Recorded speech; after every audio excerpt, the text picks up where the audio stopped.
प्यारे साथियों नमस्कार। आप लोगों का एक बार फिर से स्वागत है अपने YouTube channel Saraswati competition classes में। बेटा आप लोगों को पता है कि कल आपने जो हमारी क्लास देखी हुई थी, यानी कि जो क्वेश्चन की सीरीज में आप लोगों के लिए लेके आया था, और आपको पता है कि वो ऐसी क्वेश्चन की सीरीज थी जिसमें आप लोगों को बहुत ही मजा आया। इसी के चलते मैं आप लोगों के लिए इसका जो है पार्ट 2 लेके आया हूँ। ठीक है, उम्मीद करता हूँ कि आपको ये सीरीज बहुत ही अच्छी लगने वाली है। इसी के साथ हम लोग आपका क्या करते हैं, ये सीरीज जो है वो शुरू करते हैं। आइए बेटा बिना किसी समय को गवाए हम क्या करते हैं, अपनी सीरीज को आरंभ करते हैं। देखिए कल आप लोगों को पता है कि कल हमने जो है वो अपने 15 क्वेश्चन जो है हमने कंप्लीट कर लिए थे। आज बारी है हमारी 16 से आगे चलने की, तो हम चलेंगे और धीरे धीरे क्या करेंगे, इन क्वेश्चनों को आराम से जो है समझते हुए करते चलेंगे। ठीक है, देखिए 16वां क्वेश्चन जो बेटा हमसे कह रहा है वो ये कह रहा है कि पुरातत्वविदों को पुरा स्थलों पर झोपड़ी और घरों के निशान मिले हैं। ठीक है, बुर्ज होम पुरा स्थल से प्राप्त ऐसे साक्ष्यों के संदर्भ में निम्नलिखित कथनों पर विचार कीजिए।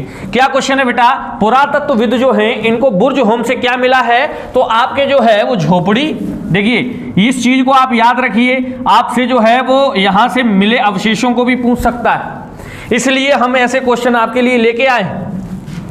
यहां के लोग गड्ढे, ये चीज ध्यान रखिए, गड्ढे के नीचे घर बनाकर रहते थे। इन लोगों को गर्तावास इन घरों को क्या कहा जाता था, गर्तावास। बेटा देखिए गर्तावास का मतलब होता है गड्ढे में बना मकान, यानी कि गड्ढे में बने आवास को क्या कहा जाता है बेटा, तो गड्ढे में बने आवास को आपका कहा जाता है गर्तावास। ठीक है, इसके अलावा हम दूसरा ऑप्शन पढ़ते हैं, यहां से झोपड़ियों के अंदर और बाहर दोनों स्थानों पर आग। अब ये चीज समझने वाली है, यानी कि आग के प्रमाण जो है वो आपको देखने को मिले हैं। ठीक है बेटा, तो ये दोनों ऑप्शन जो हैं वो क्या हैं, आपके बिल्कुल ही राइट हैं। तो हमारा ऑप्शन क्या सही हो जाएगा, देखिए बेटा पहले में केवल एक ये सही नहीं है, केवल 2 ये भी सही नहीं है। क्या है सही बेटा हमारा, 1 और 2 दोनों। ठीक है, ऑप्शन क्या सही होगा बेटा, 1 और 2 दोनों। आई होप कि ये क्वेश्चन जो है वो आपको समझ में आया होगा। हम चलते हैं अपने नेक्स्ट क्वेश्चन की तरफ। किसकी तरफ बेटा, नेक्स्ट क्वेश्चन यानी कि 17 क्वेश्चन की तरफ। देखिए 17 क्वेश्चन जो है वो हमारा इस प्रकार से है, क्या कहा गया है कि नवपाषाण युग के संदर्भ में कौन सा कथन सत्य नहीं। देखिए बेटा क्वेश्चन जो है हमें क्या करना है, बहुत ही अच्छे से समझना है। ठीक है, ताकि क्वेश्चन में कोई भी गलती ना हो। ठीक है, कभी कभी क्या होता है कि हम जल्दबाजी में ये नई शब्द पढ़ना क्या है भूल जाते हैं, और क्वेश्चन हमारा जो है वो कैसा हो जाता है, गलत हो जाता है। अब यहां पर दिया है, इस काल में पुरापाषाणिक औजारों का प्रयोग और निर्माण पूर्णतः बंद हो गया था। ठीक है, इसके अलावा दूसरा पढ़ते हैं, इस काल के औजारों को धार को अधिक पैना करने के लिए उन पर पॉलिश चढ़ाई जाती थी। ठीक है, क्या चढ़ाई जाती थी बेटा, पॉलिश चढ़ाई जाती थी।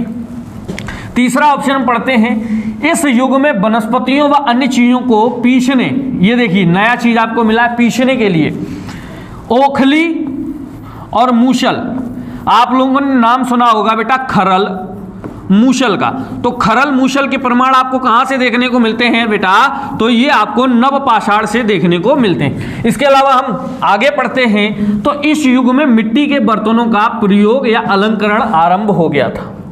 ठीक है, इनको हम क्या कहते हैं बेटा, तो ऐसे जो बर्तन थे उन्हें हम गेरुआ वर्णी कहते हैं। क्या कहते हैं बेटा, गेरुआ वर्णी। गेरू वर्णी का मतलब होता है जो गेरू के कलर, गेरू मतलब होता है जो हल्का ललछा कलर होता है, लाल कलर होता है, उसको हम गेरू वर्णी कलर कहते हैं। तो उस गेरू वर्णी कलर के जो बर्तन हैं वो बेटा किस काल से मिले हैं, नवपाषाण से। आपका ऑप्शन सही था, बी सही था, सी सही था, डी सही है, और हमसे पूछा गया है कि कौन सा क्वेश्चन जो है वो कौन सा आपका ऑप्शन है वो गलत है। तो बेटा कौन सा गलत है, तो इस काल में पुरापाषाणिक औजारों का प्रयोग पूर्णतः बंद हो गया था, तो ऐसा नहीं है। ठीक है, ऑप्शन कौन सा सही होगा बेटा आपका, तो ऑप्शन सही होगा ए। कौन सा ऑप्शन सही होगा मेरे बच्चा, ऑप्शन ए। आगे चलते हैं, 18वां क्वेश्चन हम देखेंगे इसी बीच में। 18वां क्वेश्चन जो है वो हमारा कथन पर आधारित है, और इसमें कहा गया है कि सही कूट का प्रयोग करके सही उत्तर जो है हमें चयन करना है। इसमें कहा गया है कि नवपाषाण काल के लोग कपड़े बुनने लगे थे। क्या बुनने लगे थे बेटा, कपड़े बुनने लगे थे।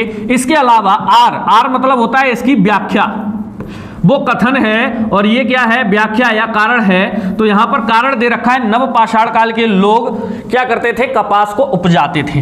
तो बिल्कुल बेटा ये सही बात है। और आपको मैं एक नया पॉइंट और बता दूं, बहुत ही इंपॉर्टेंट है कि कपास जो होता है इसको आपके यूनानियों ने एक नाम दिया था। किसने बेटा, तो आप लोगों को पता है कि यूनानियों ने हमारे देश का नाम इंडिया किया, जो कि मैं आपसे कल डिस्कस कर चुका हूं, ठीक है। इसके अलावा जो यूनान के लोग थे, इन्होंने कपास को एक नाम दिया था सिंडन। क्या नाम दिया था, सिंडन। और ये कई बार जो है वो परीक्षाओं में पूछा गया। अर्थात क्या है कि इसमें ये ऑप्शन दे रखे हैं, ए तथा आर दोनों सही हैं तथा आर ए की सही व्याख्या या स्पष्टीकरण करता है, ठीक है। तो ऑप्शन हमारा कौन सा सही हो जाएगा बच्चा, तो यही ऑप्शन हमारा सही हो जाएगा। ए भी सही है, आर भी सही है, और ए की जो व्याख्या है वो आर क्या कर रहा है, सही कर रहा है, ठीक है। आगे बढ़ते हैं, आगे देखेंगे हम क्वेश्चन अपना 19वां क्वेश्चन है। और 19वां क्वेश्चन देखिए बेटा, हमने जिस तरीके से आपको पिछली कक्षाओं में, जो कि हमारी थ्योरी की क्लासेस थी, उनमें मैंने इनके बारे में अच्छे से आपको समझाया। अगर वो क्लासेस लेने के बाद आप इसको अटेम्प्ट करते हैं तो मैं गारंटी देता हूं कि 90 से 95% क्वेश्चन सॉल्व करने से आपको कोई भी रोक नहीं सकता है। ये मेरा आपसे चैलेंज है, वादा है। यहां पर क्वेश्चन पूछा गया है मेरे बच्चा कि मेहरगढ़ जो है वो निम्नलिखित में से किस दर्रे, ठीक है, किस दर्रे के निकट स्थित है। बेटा ध्यान रखिएगा, हमने आपको सिर्फ इसके पहाड़ियों के बारे में बताया था कि मेहरगढ़ जो है वो किन पहाड़ियों के बीच में स्थित है। तो मैंने आपको बताया था, एक पहाड़ी का नाम था सुलेमान और दूसरी का नाम क्या था बेटा, किरथर। ये दो पहाड़ियों के बीच में जो है वो आपका स्थित है कौन, मेहरगढ़। और यहां पर एक दर्रा है, ठीक है, कौन सा दर्रा है, उस दर्रे का नाम है बोलन दर्रा। क्या नाम है बेटा, बोलन दर्रा नाम है। इसके अलावा अगर बात की जाए तो मेहरगढ़ आपका पड़ता कहां है, तो ये बेटा बलूचिस्तान में है। कई बार आपको ऑप्शन में यहां पर पाकिस्तान भी मिल जाएगा। क्या मिल जाएगा, पाकिस्तान, क्योंकि पश्चिमी पाकिस्तान को हम लोग क्या कहते हैं, बलूचिस्तान कहते हैं। गॉट इट, आपको समझ में आया। पश्चिमी पाकिस्तान को क्या कहते हैं, बलूचिस्तान कहते हैं। तो इसके ऑप्शन पर आइएगा जरा, तो कौन सा ऑप्शन, बोलन दर्रा, गोमल दर्रा, खैबर दर्रा, काराकोरम दर्रा, ठीक है, कौन सा सही होगा बेटा। बाकी के तीन आपके नीचे के गलत है, सही कौन सा है, बोलन दर्रा आपका क्या है, सही आंसर जो है वो हो जाता है, ठीक है। बोलन दर्रा क्या है आपका सही आंसर हो जाता है। आगे बढ़ते हैं हम अपने 20वें क्वेश्चन की तरफ, ठीक है। 20वां क्वेश्चन हमारा जो है वो क्या कह रहा है कि नीचे दिए गए कूट का सही उत्तर जो है वो हमें चुनना है, ठीक है। क्या है, मेहरगढ़ से प्राप्त कब्रें, जो कब्र मतलब उसको हम कहते हैं जहां पर किसी भी व्यक्ति को दफनाया जाता है, उसको हम क्या कहते हैं, कब्र कहते हैं। मृतकों के साथ कुछ सामान भी रखा जाता था। यानी कि जो मेहरगढ़ है वहां पर बताया गया है कि जो उनकी मतलब जो है कब्रें हैं, वहां पर क्या है, कुछ वस्तुओं को रखा जाता था। आइए हम आर को पढ़ते हैं। मेहरगढ़ के लोगों का मानना था कि मृत्यु के बाद जीवन होता है। तो आपको मैं बता दूं ये बिल्कुल सही बात है, ठीक है। ये लोग क्या करते थे, आपको मैं बता दूं किस जानवर को रखते थे, तो बेसिकली बकरी को रखते थे, क्योंकि इनका मानना इस प्रकार से था कि जो लोग थे वो मरने के बाद उनको भूख लगती होगी और वो क्या करते होंगे, जो बकरी है उसको खाते होंगे। यानी कि अगर मूलतः बात समझी जाए तो ये बेटा पुनर्जन्म पर विश्वास करते थे। इस मेरे क्वेश्चन को आप लोग थोड़ा सा अच्छे से नोट कर लीजिएगा।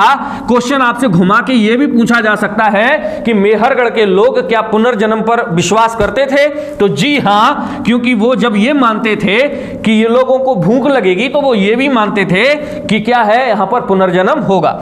अब देखिएगा ऑप्शन क्या कहते हैं, ए और आर दोनों सही हैं और आर ए की क्या करता है, सही स्पष्टीकरण करता है। तो बिल्कुल सही होगा आपका क्या, ऑप्शन ए, ठीक है। ऑप्शन ए क्या होगा, बिल्कुल सही होगा। जानवर भी याद रखिएगा, बकरी जो है वो क्या है, यहां पर दफनाई जाती थी बेटा, कौन, बकरी। आइए 21वें क्वेश्चन की तरफ हम लोग बढ़ के आ रहे हैं। देखिए याद रखिए, मेहरगढ़ को हमने डिस्क्राइब करके बताया था और क्वेश्चन देखो कितने, ऐसा नहीं है कि ये क्वेश्चन जो है हमने खुद स्वयं बनाए हैं, ये क्वेश्चन पिछली जो परीक्षाएं हुई हैं वहां से क्या है पूछे गए हैं। तो यहां पर पूछा गया है कि मेहरगढ़ से प्राप्त एक कब्र में निम्नलिखित में से किस पालतू जानवर को मृतक के साथ दफनाया गया। अभी मैंने आपसे डिस्क्राइब किया है किस जानवर को दफनाया गया। बेटा कमेंट बॉक्स में आंसर करना बिल्कुल मत भूलिएगा। क्या बताया था मैंने, तो आपको बताया था बकरी। किस जानवर को दफनाया जाता था बेटा, बकरी। आइए ऑप्शन हम देखते हैं अपना। पहला ऑप्शन क्या है, बकरी। तो सही क्या होगा बेटा, पहला ही ऑप्शन जो है वो क्या हो जाएगा, आपका सही आंसर हो जाएगा, यानी कि बकरी। ठीक है। कुत्ता क्या है, तो ये पहला पालतू जानवर है। क्या है बेटा, पहला पालतू जानवर कौन है, कुत्ता। आई होप कि आपको ये समझ में आया होगा। ठीक है, हम लोग चलते हैं आगे और क्वेश्चन नंबर 22 पर पहुंचते हैं। 22 हमारा क्या कहता है, निम्नलिखित पुरा स्थलों में से कौन सा एक ब्रह्मपुत्र की घाटी। देख लो बेटा क्वेश्चन कितना घुमाया गया है। तो कौन सा जो है वो ये हमसे क्या पूछा गया है कि कौन सा पुरा स्थल है जो क्या है, ब्रह्मपुत्र की घाटी की एक पहाड़ी पर स्थित है, यानी कि ब्रह्मपुत्र नदी जो है उसकी पहाड़ी पर स्थित है। बेटा कौन सा है, तो आइएगा। मेहरगढ़ आपको पता है कहां पे है, बलूचिस्तान में। ये कहां पे है आपका, कर्नाटक। ये जम्मू कश्मीर में है, गुफकराल। बचा कौन सा, दाउजली हेडिंग जो है, दाउजली हेडिंग जो है वो आपका पड़ता है असम में। कहां पड़ता है, असम में पड़ता है। और आपको ये बात बेटा पता होगी कि कहां पड़ता है, ये असम में पड़ता है। कौन सा, तो इसको हम कहते हैं दाउजली, क्या कहते हैं बेटा, दाउजली हेडिंग कहते हैं। ठीक है, ये स्थल बेसिकली आपका असम में पड़ता है। और ये ब्रह्मपुत्र जो नदी है, आपको पता है असम में क्या है, ब्रह्मपुत्र नदी है। ब्रह्मपुत्र की नदी घाटी में स्थित है।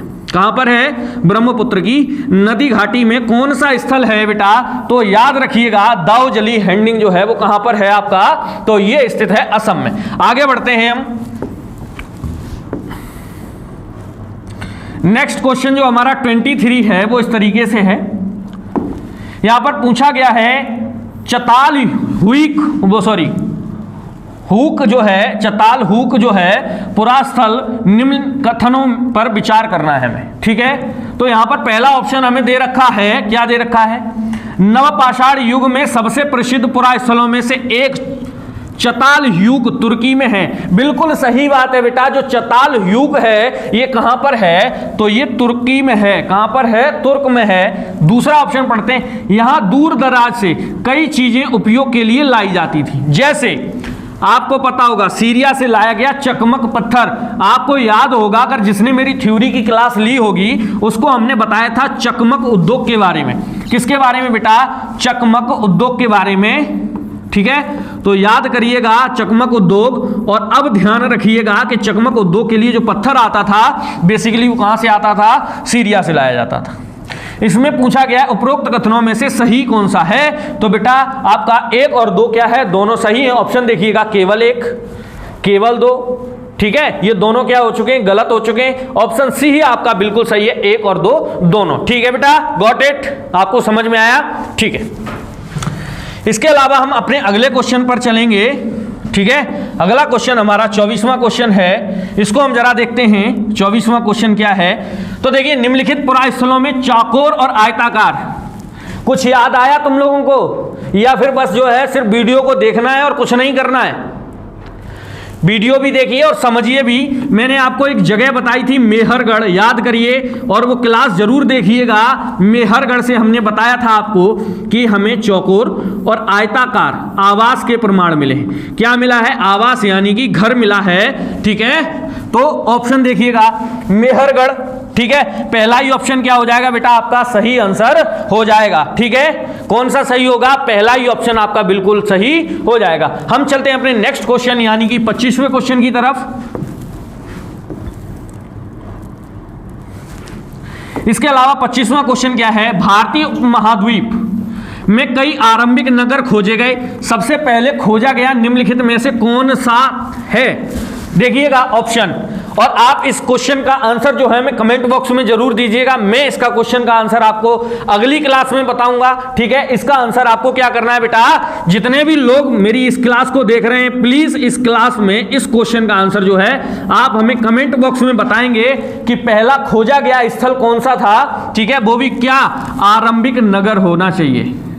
और इसके बारे में मैं आपको पहले ही बता चुका हूं कि आरंभिक नगर कौन कौन से होते हैं बेटा, ठीक है। तो आप जो है इस चीज को थोड़ा सा ध्यान रखिए और कमेंट बॉक्स में इसका आंसर हमें करिएगा, ठीक है। ऑप्शन आपके क्या हैं, हड़प्पा, मोहनजोदड़ो, लोथल और सोलकाको, ठीक है। 4 ऑप्शन हैं, आप जरूर हमें बताइएगा। नेक्स्ट हम चलते हैं आगे, ठीक है, 26वें क्वेश्चन की तरफ। 26वां क्वेश्चन हमारा कहता है हड़प्पा पुरा स्थल निम्नलिखित में से किस स्थान पर है। तो मेरे बच्चा आप लोगों को पता होगा कि ये पंजाब में है। कहां पर है बेटा, पंजाब में। और किस पंजाब में है, जो आज के समय में वर्तमान पाकिस्तान में है। कहां पर है, पाकिस्तान में। अब आइए हम ऑप्शन देख लेते हैं, गुजरात, पंजाब। देखिए कितना चतुर है एग्जामिनर आपका, क्या पूछा गया है, पंजाब, भारत। अगर बेटा थोड़ा सा भी गेम उल्टा खेल गया मतलब आपका क्वेश्चन खत्म, ठीक है। पंजाब कौन सा होगा मेरे लाल, तो पाकिस्तान होगा। कौन सा होगा, पाकिस्तान, यानी कि ऑप्शन सी क्या है आपका सही आंसर होगा। नेक्स्ट चलते हैं हम 27वें क्वेश्चन की तरफ। इसमें क्वेश्चन में कहा गया है हमसे, क्या कहा गया है बेटा, निम्नलिखित पुरा स्थलों में से किस स्थान से मनुष्य के आखेटक, आखेटक मतलब होता है शिकारी, क्या होता है बेटा, आखेटक का मतलब होता है शिकारी। और खाद्य संग्राहक, खाद्य संग्राहक का मतलब होता है जो भोजन को बीन के खाता है, यानी कि भोजन को बटोर के खाता है, होने के प्रमाण नहीं मिलते हैं। कहां से नहीं मिलते हैं, आइए बेटा। पहला ऑप्शन है आपका भीमबेटका, दूसरा है हुंगी, तीसरा है चिरांद और चौथा है कुरनूल। आपको पता है कि भीमबेटका आपकी कहां पर है, तो ये बेसिकली आपकी पड़ती है एमपी में। एमपी में एक जगह है जिसका नाम है रायसेन जिला। कौन सा जिला है बेटा, रायसेन। इसके अलावा हुंगी आपका पड़ता है कर्नाटक में, चिरांद आपका पड़ता है बिहार में और कुरनूल पड़ता है आपका वर्तमान हरियाणा में। यहां इन तीनों से यानी कि हुंगी, चिरांद और कुरनूल से तो हमें क्या है, इनके प्रमाण देखने को मिलते हैं, किसके, आखेटक और खाद्य संग्राहक। जबकि आपका जो भीमबेटका की गुफा है बेटे लाल, यहां से हमें जो है वो चित्रकारी के प्रमाण मिलते हैं, ना कि आखेटक होने के, ठीक है। इस चीज को ध्यान रखिएगा, भीमबेटका से हमें चित्रकारी के प्रमाण मिलते हैं, किसके, चित्रकारी के। यह चीज आप याद रखिएगा। आगे हम देखते हैं अपने 28वें क्वेश्चन की तरफ बढ़ते हैं। इसमें हमसे कहा गया है कि निम्नलिखित में से कौन सा नवपाषाणिक पुरा स्थल है, यानी कि हमसे नवपाषाण काल का क्या पूछा गया है, पुरा स्थल पूछा गया है मेरे बच्चा। तो मेहरगढ़, ठीक है। दूसरा आपका मेहगढ़ा, दाऊजली हेंडिंग और बुर्ज होम और कोल्डी हवा। तो मेरे बच्चा आपको मैं इस चीज का आंसर बता दूं, ये पांचों के पांचों जो स्थल आपको देखने को मिल रहे हैं, ये पांचों के पांचों क्या है, मध्य पाषाणिक। जैसे आप कहेंगे कि सर मेहरगढ़ तो आपने उधर पढ़ाया, तो बेटा आपको मैं बता दूं कि इनके टाइम में कोई बहुत विशेष जो है वो अंतर नहीं है, क्योंकि पिछले क्वेश्चन को आप देखिएगा, ये 10 से 12,000 के टाइम पीरियड की बात है, ठीक है। तो इस वजह से ये पांचों के पांचों क्या हैं, आपके नवपाषाणिक स्थल हैं। यानी कि ऑप्शन कौन सा सही होगा मेरे बच्चा, डी ऑप्शन सही होगा, 1, 2, 3, 4 और 5। आगे बढ़ते हैं। ये क्वेश्चन जो है वो 29वां आया है हमारे सामने। कौन सा क्वेश्चन है,